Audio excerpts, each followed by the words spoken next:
Bien, mesdames et messieurs, bonjour. Je voudrais pas priver tout le monde de café, donc je vais essayer de ne pas être trop long. Vous dire bien sûr à quel point l'Agence française de développement est heureuse d'être partenaire de ces assises de la transformation digitale en Afrique et des échanges très riches que vous avez eus déjà ces deux dernières journées. Je sais que vous allez poursuivre ces échanges fin novembre à Abidjan. Et on sera bien sûr très attentif. J'étais très intéressé par le débat qui vient de s'achever et je remercie tous les panélistes.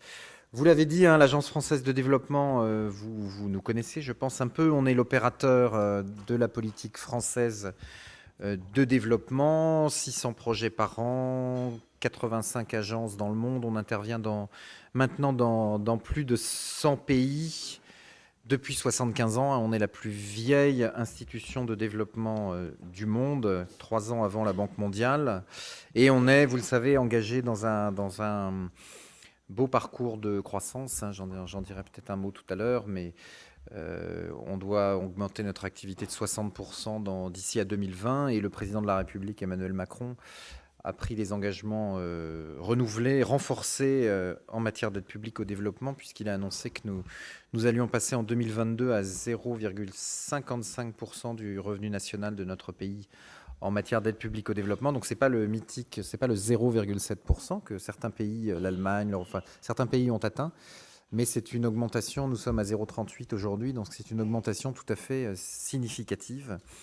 On a passé les 10 milliards d'euros de financement cette année et on va aller vers des chiffres plus élevés. Évidemment, notre signature, notre grande priorité, notre grande affaire, ça a toujours été et ce sera toujours l'Afrique, 50% de notre activité.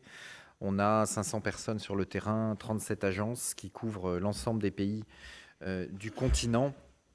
Plus de 4 milliards d'euros par an, 23 milliards depuis sur la période 2017-2021. Donc la possibilité de faire plus. Alors évidemment, je suis très modeste devant vous, parce que les agences de développement ne sont pas, évidemment, sont en pleine transformation, prennent conscience de la transformation numérique, se renouvellent elles-mêmes. Et il faut bien sûr qu'elles aillent plus vite pour rattraper leurs clients, les accompagner et agir. C'est notre conviction à l'AFD. Je voulais partager avec vous quatre messages, 4 points, pour vous dire un peu où nous en sommes de nos réflexions et j'espère nourrir vos travaux. Ma première conviction, c'est que le développement durable, cet agenda des Nations Unies, est très étroitement lié avec la révolution numérique. La révolution numérique, c'est l'horizontalité, c'est l'immédiateté, c'est une transformation complète de nos organisations, de nos interactions, de nos positionnements. C'est un bien commun, bien sûr, qu'il nous faut traiter comme tel, et il est au cœur, bien sûr, de ce changement de paradigme majeur que sont les objectifs de développement durable que les Nations Unies ont adoptés à la fin du mois de septembre 2015. Vous savez, universalité. Le Nord, le Sud, c'est la même chose. On est tous des pays en développement. On doit tous faire face à des défis communs. Le climat, les inégalités, l'éducation, les droits, la gouvernance et le numérique est bien sûr une dimension essentielle de ce renouvellement. Et puis la politique de développement, aujourd'hui, c'est le dialogue entre des expériences de développement. L'expérience de développement de la France, que nous espérons pouvoir partager, incarner, et l'expérience de développement des autres pays du monde, qui sont souvent en avance, qui font leur propre chemin et dont nous avons tous à apprendre, à nous inspirer. Donc il faut bien sûr que les agences de développement aient la capacité d'exprimer leur propre trajet, de leur propre pays, d'expliquer ce qui a marché, ce qui n'a pas marché, et de dialoguer. Donc voilà, le numérique peut vraiment être un accélérateur du développement durable. On le sait bien sur les sujets Smart Cities, formidable opportunité essentielle compte tenu de l'urbanisation extrêmement rapide du continent africain. C'est le cas sur les nouvelles citoyennetés, l'e-government, vous en avez parlé. C'est le cas sur la culture, l'art, le savoir, la créativité. C'est le cas sur le climat, l'environnement. Les green tech doivent apporter des solutions que nous ne connaissons pas encore dans les combats qui sont les nôtres. Donc voilà, toute cette transformation numérique a un potentiel, ne doit pas être opposée évidemment au développement et à l'agenda du développement durable, sous réserve bien sûr que nous sachions y apporter tous les compléments analogiques, les compléments réglementaires, les compléments de formation, de réglementation, et nous pouvons bien sûr être un acteur pertinent de ce point de vue. Mon deuxième message, bien sûr, c'est, vous savez, moi je pousse l'idée à Paris, on a appelé ça Toute Afrique à l'AFD. Donc Toute Afrique, ça veut dire, et si on prenait enfin la pleine mesure de l'émergence africaine, de la taille de l'Afrique, de son potentiel d'innovation, et si on arrêtait de couper l'Afrique en deux, hein, c'est ça que ça veut dire. Si on arrêtait de... Et nos amis d'Afrique du Nord montrent la voie, bien sûr. J'étais au Maroc, j'étais en Tunisie, j'entends ce qui se passe. Donc voilà, je crois que la frontière Afrique du Nord, Afrique subsaharienne n'est pas une frontière. C'est pas comme ça que nos amis africains se vivent, se gouvernent, se pensent, agissent. Et il faut qu'on dépasse à l'évidence cette catégorie. Et évidemment, quand on regarde toute Afrique, on voit la taille, l'ampleur de la transformation numérique dans l'ensemble du continent, puisque c'est une vague, c'est un mouvement qui touche tous vos pays et qui doit être prise à sa juste mesure. Le taux de pénétration du mobile, je vous épargne les chiffres, il est tellement rapide, tellement puissant. Les revenus liés au mobile, plus de 2/3 du chiffre d'affaires global des télécoms, comme nulle part ailleurs dans le monde. Le potentiel de création d'emplois supérieur à celui que nous mesurons dans le même secteur en Europe. La part du PIB, 7% déjà au Sénégal, 20% en 2025, c'est énorme. Et puis, moi j'entends, on voit, on entend, vous êtes là, toutes les entreprises qui sont en train de nous dire que leur laboratoire, le laboratoire du monde numérique de demain, il est leur centre de R&D, ils vont les implanter en Afrique pour y développer les usages mobiles, pour y développer les nouvelles solutions.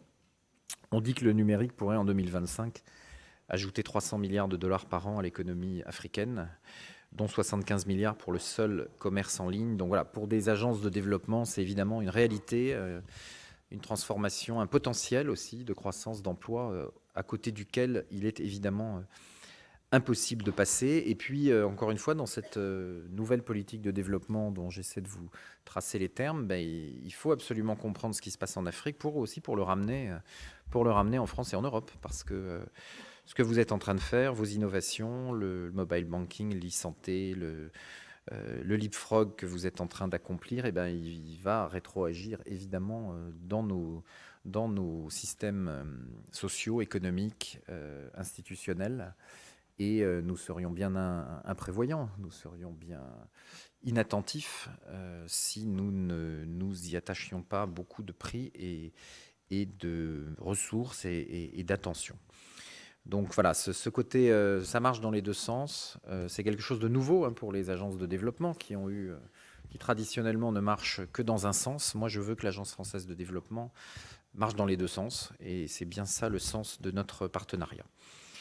Mon troisième message, évidemment, mais ça vous en avez beaucoup parlé, cette transformation numérique, c'est une chance, c'est une opportunité, mais il est essentiel, et là aussi peut-être que les institutions internationales, les agences de développement peuvent aider, il faut en maîtriser les risques. Le premier risque, bien sûr, ce sont les inégalités. La révolution numérique, elle individualise, elle isole, elle le fait dans nos sociétés, en France. Elle le fera et elle le fait également dans les sociétés africaines. Donc il est absolument essentiel d'accompagner la transformation numérique d'une priorité à l'inclusion sociale et ne pas laisser des pans croissants de vos populations, de nos populations sur le bord du chemin, enfermés dans des prisons numériques dont ils auraient tant de mal à bouger les murs pour accéder à des prêts, pour vivre tout simplement. Donc il faut travailler sur cette inclusion, sur l'accès, sur les données, sur la dimension sociale du numérique. Il faut bien sûr pour cela travailler sur la confiance dans le numérique, on en parlait à l'instant, l'identité numérique, la cybersécurité, la souveraineté technologique, le cadre réglementaire, la régulation. C'est un sujet majeur. Il faut à la fois un cadre réglementaire incitatif qui ne freine pas cette transformation, et puis un cadre, c'est toujours très délicat, qui préserve le degré de mutualisation, le degré de protection des libertés individuelles, bien sûr, à l'heure du numérique, on est seulement au début, bien sûr, et toutes les expériences qui ont lieu, on parlait de l'Inde, on parlait du Bénin, toutes ces expériences vont nourrir, je pense, l'élaboration progressive d'une doctrine, de bonnes pratiques qui vont renforcer la confiance dans le numérique. L'autre défi, il est aussi démocratique, bien sûr. Les institutions, la société civile, les usages de l'Internet transforment profondément nos modes de gouvernance dans l'ensemble des pays du monde. L'AFD ici, bien sûr, promeut, vous le savez, un Internet libre, neutre, ouvert, protecteur de la vie privée, un Internet aussi au service de l'émancipation sociale, l'inclusion des femmes, l'éducation, l'accès aux services universels. On a un projet notamment qui s'appelle PAGOF, je crois, de 4,5 millions d'euros, un projet régional qui couvre plusieurs pays d'Afrique francophone, Burkina Faso, Côte d'Ivoire, Tunisie, avec l'idée de mettre l'open data au cœur du dialogue entre les citoyens et les administrations et renouveler ainsi la construction de l'action publique à travers l'ouverture, la transparence et la participation. Et puis, nous sommes une banque, l'AFD, donc évidemment, un des autres risques et un des autres défis de la transformation numérique, c'est que les besoins de financement qui sont massifs restent insatisfaits. Il faut faire émerger des licornes africaines. Il faut que l'ensemble de l'écosystème numérique soit irrigué, soit financé. Donc ça peut passer par des institutions étrangères, ça passe aussi beaucoup bien sûr par la maturation, le développement des systèmes financiers domestiques. On a lancé, et puis il faut, vous savez, ce qui manque très souvent en Afrique, bien sûr, c'est le capital investissement, c'est le seed capital, c'est ce qui permet de faire grossir des startups et de les faire naître. On a lancé un petit concours l'année dernière qu'on a renouvelé cette année qui s'appelle Digital Africa avec BPI France, avec la French Tech. Voilà, pour passer ce signal d'attention, d'accompagnement, de financement pour les porteurs d'idées innovantes, pour les fondateurs, les entrepreneurs qui créent des startups dans le domaine du digital en France et bien sûr surtout en Afrique. Les centaines de candidatures que nous avons reçues pour la 2e édition, la qualité aussi des dossiers montre que, bien sûr, mais je ne vais pas vous en convaincre, on est sur quelque chose de vrai, quelque chose de puissant, quelque chose d'important. Et puis je terminerai un dernier message pour vous dire comment l'AFD s'organise, se mobilise. Encore une fois, avec toute la modestie requise, parce que un peu par construction, les banques de développement, je sais que vous en avez parlé peut-être ces derniers jours, un peu par construction, on n'est pas nécessairement à la pointe de cette transformation numérique, en partie parce que nos clients eux-mêmes, longtemps, n'y étaient pas. Et simplement, la réalité a changé et maintenant, vous y êtes. Donc, il faut que nous faisions notre part, que nous mettions en place les procédures, les instruments, et d'abord la capacité de compréhension, d'attention sur les phénomènes en cours. Alors, 3 choses. On a mis en place une équipe à l'AFD. Donc, vous connaissez Jérôme Gruber, qui est notre CDO, qui, auprès de moi, veille à la fois à faire de l'AFD un bailleur numérique. Donc, on a évidemment notre propre transformation. Ça commence quand même par soi-même. Donc, notre propre transformation interne. Et puis, faire de l'AFD un bailleur du numérique. Donc, multiplier les projets, embarquer l'ensemble de nos équipes pour qu'ils intègrent bien dans les différents secteurs d'intervention. Ils sont nombreux de notre agence, la dimension du numérique. On le fait aussi bien sûr avec la Caisse des dépôts et consignations en France. Vous savez que l'AFD s'est rapproché, a bâti une alliance avec la Caisse des dépôts et consignations.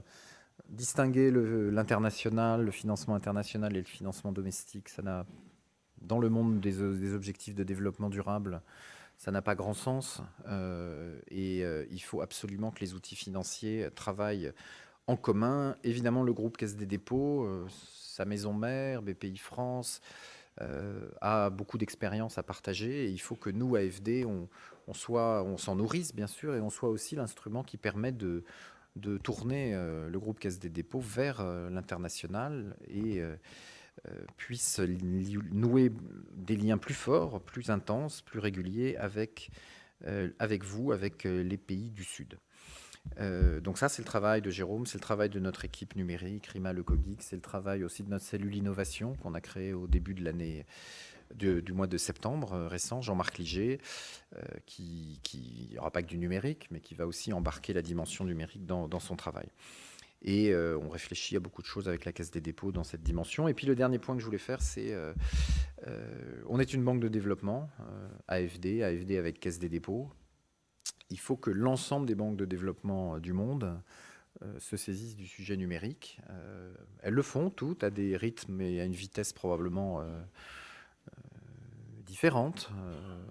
Moi, je suis particulièrement intéressé par un groupe de banques de développement dont j'ai pris la présidence il y a quelques jours. C'est un groupe peu connu, mais qui gagne à l'être, qui s'appelle IDFC, International Development Finance Club. Et ce groupe, c'est le rassemblement de 23 banques nationales et internationales de développement. C'est un peu comme l'AFD et la Caisse des dépôts. C'est des très grosses banques qui font le financement de leur propre pays et qui, de plus en plus, se projettent à l'international, bâtissent des ponts, des liens avec les pays voisins. Donc c'est, pour vous donner des exemples, c'est la BNDES brésilienne, c'est la Caisse des dépôts et de gestion du Maroc, c'est la DBSA d'Afrique du Sud, c'est la China Development Bank de la Chine, c'est la KfW en Allemagne, c'est bientôt la Cassa Depositi e Prestiti en Italie, c'est la JICA japonaise. Donc vous voyez des instruments qui sont très gros, hein. Je veux dire, toutes les banques dont je viens de vous parler, elles ont la taille de la Banque mondiale. Hein. La China Development Bank, à dire vrai, elle fait 4 ou 5 fois la taille de la Banque mondiale. Hein. Et ce sont des instruments, évidemment, qui sont de plus en plus dans la discussion internationale, mais c'est des instruments qui sont très profondément insérés dans leur système domestique, leur système financier, leur système économique, leur système territorial, leur système politique, et qui donc ont probablement la capacité d'accélérer des transitions, d'accélérer des transformations comme aucune institution internationale n'est capable de le faire. Donc il faut mobiliser ce réseau, il faut le mettre en réseau, et il faut qu'il finance en monnaie locale aussi, hein, ce qui n'est pas le monde, le risque de change existe, hein, et donc c'est aussi une capacité financière d'une nature et d'une qualité très particulière.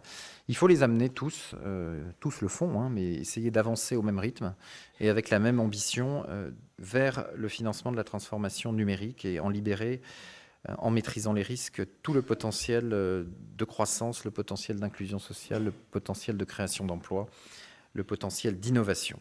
Voilà, donc par nos propres forces, celles de l'AFD, mais qui sont en construction, mais qui vont se renforcer dans les prochaines années, par notre lien avec la France, avec la Caisse des dépôts et consignations, et puis par tous ces partenariats avec les autres institutions financières internationales, évidemment la Banque mondiale, la sphère multilatérale, vous les connaissez bien, mais surtout aussi ces nouveaux acteurs qui sont aujourd'hui, qu'on peut mobiliser, je pense, de façon beaucoup plus forte. On espère vraiment vous accompagner et que dans les prochaines années, jouer un rôle plus actif, plus puissant, plus fort au service des projets que vous portez. Donc n'hésitez pas à vous adresser à nous. Après, on est une banque de développement, donc vous nous connaissez, on a des procédures, ça prend un peu de temps, puis des fois on dit non, et puis, mais bon, on va regarder ça, et puis quand même, le jour où vous avez un financement AFD, vous avez un tampon AFD, vous êtes passé par ce parcours,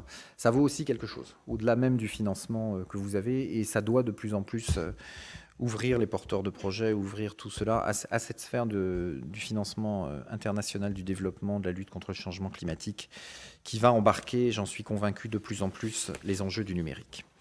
Voilà, je vous remercie et à votre disposition pour poursuivre l'échange. Si vous voulez. Pardon, j'ai une question. Le numérique permet la mutualisation. Vous avez parlé d'un projet pour la Côte d'Ivoire, Burkina, Tunisie, Big Data, je crois. Ouais. Au lieu de prêter 100 à chacun des pays, il serait possible de prêter moins parce qu'il y a des troncs communs qui seront développés, qui seront les mêmes pour les 3 pays. Ça pourrait peut-être une piste de mutualisation et d'encourager les pays à travailler ensemble. Sûr. Quand moi je dis toute Afrique, c'est pas pour dire que l'Afrique est indistincte. Quand vous regardez la carte de l'Afrique dans son entièreté, sa totalité, vous voyez ça, vous voyez des logiques d'intégration régionale puissante. Et le numérique, évidemment, avec d'autres facteurs, est probablement un accélérateur d'intégration régionale extrêmement puissant. Donc le projet dont je vous parlais, il est déjà un projet à vocation régionale. Donc évidemment, s'il y a des synergies, des gains d'efficacité, de l'optimisation possible entre les pays qui auront été embarqués dans ce projet, on le fera évidemment avec beaucoup d'intérêt et de mobilisation. Voilà. Très bien, merci à tous. Au revoir.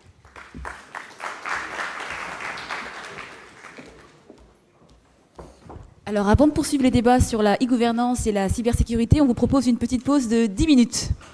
À tout de suite. Merci beaucoup.